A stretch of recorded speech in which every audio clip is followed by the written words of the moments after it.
I don't usually talk about this, but it started with a notification, just one. Motion detected at your front door. I live in a quiet neighborhood in Ohio. One of those places where people wave when they drive by. And the loudest thing at night is the hum of sprinklers. I moved here for peace, safety. I used to feel safe here. Now I double lock every door before sunset. It was a Tuesday night. I just finished dinner and was watching reruns of The Office. My phone buzzed. Doorbell cam. I checked the live feed. No one was there, just my porch light flickering slightly in the wind. I figured it was a bug, or maybe a car passing by. I didn't think much of it. But then it happened again.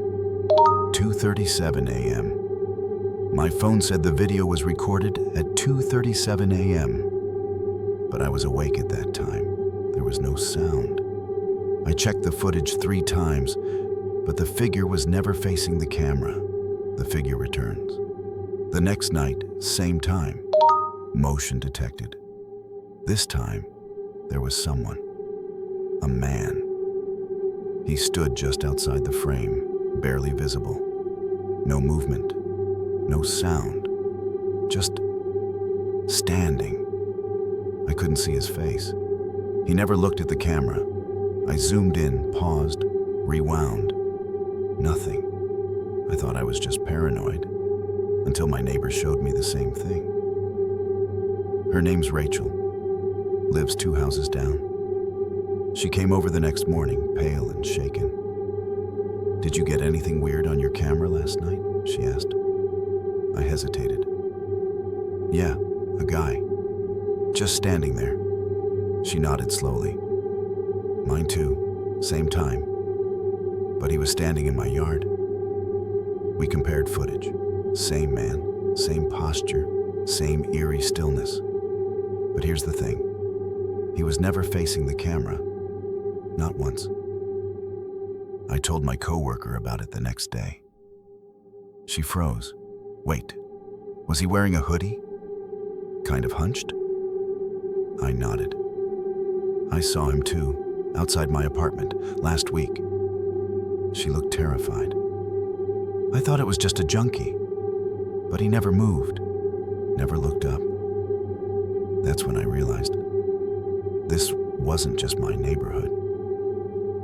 A few nights later, I got a voicemail from Rachel. It was short. "Hey, I think he's back. Call me." But before she hung up, she whispered something. I replayed the voicemail 10 times. It wasn't her voice. It was lower, slower, like someone mimicking her. I called her back immediately. No answer. I went to the cops, showed them the footage, told them about Rachel. They said it was just a prank. "Probably some kid messing around," the officer said. But my gut tells me someone's still watching. I started digging. Reddit threads, local forums. I found posts going back months. "Man outside my house, never moves." Doorbell cam caught something weird. No face. Different cities, same description. Every time I got closer to the truth, something made me stop looking. My browser froze. My phone glitched. One night, my camera stopped recording at exactly 2:37 a.m. Last week, I got another notification. I didn't want to look, but I did. He was closer this time, right at the edge of the porch, still not facing the camera. But something was different. His hand was raised, like he was reaching for the doorbell. But he never pressed it. I haven't seen him since. Rachel moved out. My coworker quit. I tried deleting the footage, but it keeps coming back. Different file names, same timestamp, 2:37 a.m. I still don't know what was real and what my mind made up. That's what scares me the most. Because last night, I got a new notification. Motion detected at your front door. But when I checked the footage, I was already standing there. If you've seen something like this, you're not alone. Just remember to check your footage and never assume it's a glitch.